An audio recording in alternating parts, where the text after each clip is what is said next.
Hello. So my husband is currently trying to get a phone, and I'm stuck in the car because they're on a 1-to-1 ratio, which fantastic AT&T for keeping everybody safe in this COVID crazy time.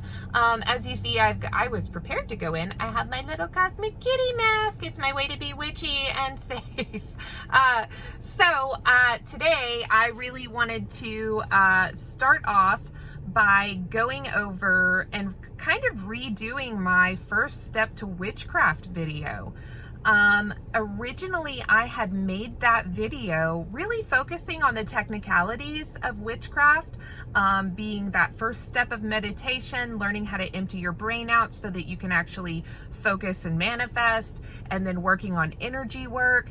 But based on some of the questions that I'm getting from people that are interested in witchcraft, they really haven't begun to connect with what they will be using. And what I mean is everyone typically, aside from more experienced witches, are living passively amongst the elements. So what I mean by that is that yeah, they're outside, like right now, it's sunny outside. Hey, it's a beautiful day, the sky is blue. And that is literally all they take from the element of the sun being present. So one of the first steps of witchcraft is learning how to harness the energy of the sun.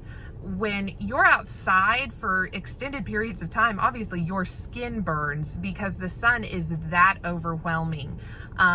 This is a great opportunity for you to sit and absorb the energy from the sun. So sunbathing is a wonderful method to get the energy that you need to cast spells. The sun is a huge energy source. The same thing with the moon. So when you're going out at night and you look up and you're like, oh, the moon's out, look, that's cool, or it looks creepy, oh, it looks like Halloween. That is, again, passively living amongst the element, and the moon as an energy source. So going outside, moon bathing as you would sunbathing, and trying to absorb whatever energy is being put out by the moon. You can do this with your tools as well. So putting out your stones and your herbs and your, if you have a chalice or if you have a wand or whatever you're using in your craft that inspires you, cauldrons, mortar and pestles, all of that, you can, mortar, it's been a long day. So you can put that outside, let that absorb the sun's energy or the moon's energy, whatever, if you're more nocturnal or more daytime, or you feel stronger to one or the other, it doesn't matter. Another thing that you can do is, in terms of the water element, when you're going to lakes, when you're in the midst of a river or a stream, or even in your shower, guys, running water has power. So instead of living passively amongst the water, like, oh, I'm fine, I'm in a pool, I'm just waiting around, what can you draw from the energy within that water? It's going to take focus. You have to pay attention to it. And I feel like that's the first step, really, of dipping your toe into the pool of witchcraft. In terms of earth, are you really getting familiar with the earth? I can't recommend gardening enough, because you're going to further understand how the earth grows things. You're going to start nurturing plants, getting to know plants, getting to know how the earth works. And that's huge in starting witchcraft.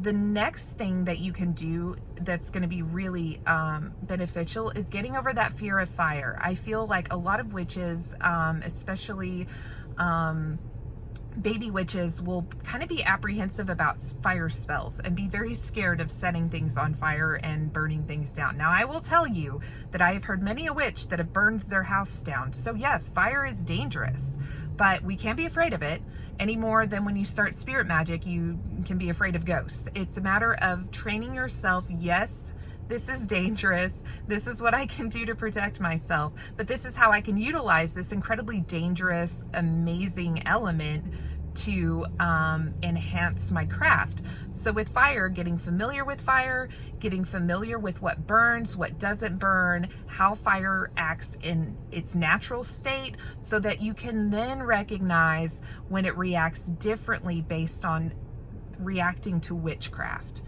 So you have to know your elements that you're going to be working with. Well, how do I know the element of spirit? Well, you have one. So one of the best things you can do, which I talked about this in that original witchcraft video, is shadow work. You need to know yourself. You need to know your own spirit. So then you can recognize attributes of the spirit in things that are living and non-living. A good way to do this is, again, shadow work of yourself. So really digging into who you are, who you want to be, who you project yourself to be to other people versus who you really are. You really have to know yourself and know your weaknesses and your limitations and your fears and your desires before you can start spirit magic, because spirits are clever and they can prey on whatever spiritual weakness that you have. So whatever those fears are that you have, you energetically project fears without realizing it. If you're nervous, people who can pick up on energies like me, I can tell if a person's uncomfortable in a matter of seconds. I don't even have to speak to them.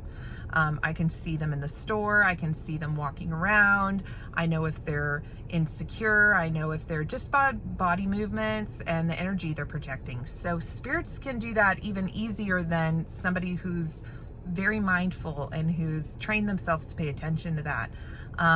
So to be able to gain respect in the spirit realm, you really have to be in a very confident place. But again, to do that, you have to know your own spirit. Again, to work with others, you really kind of have to know yourself.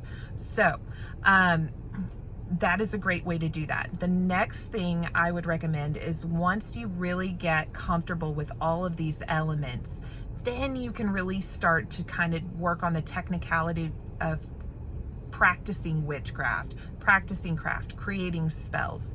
But I feel like I needed to go backwards here, because I just wasn't getting the impression that a lot of baby witches had really connected with those elements yet.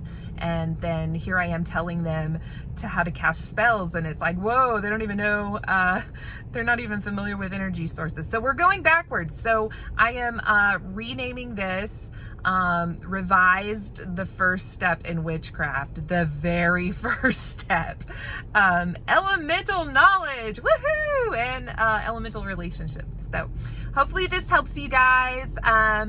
Again, y'all guys, sunbathe, moonbathe, gardening, camping, really being out in the elements and experiencing that's why I love camping, is because it kind of puts you out in nature. You disconnect from everything that's distracting and really gives you kind of a good going away, a good reconnect. So if you have any way to go camping this summer and kind of try to connect with those elements and explore the earth and be a part of it, and be extremely present during that time, you should do it. So until we meet again, y'all guys have a most wonderful weekend. I am still doing virtual tarot. I don't have any available slots this weekend, but I do have some next weekend. So if you're interested in having a reading with me, be sure to log on my website, tarotbybria.com. And that's tarotbybria.com. I should do commercials. Like, I feel like I would just flower in that area. And so hopefully I'll see you in tarot. I'll see you on here, whatever. Y'all guys stay safe.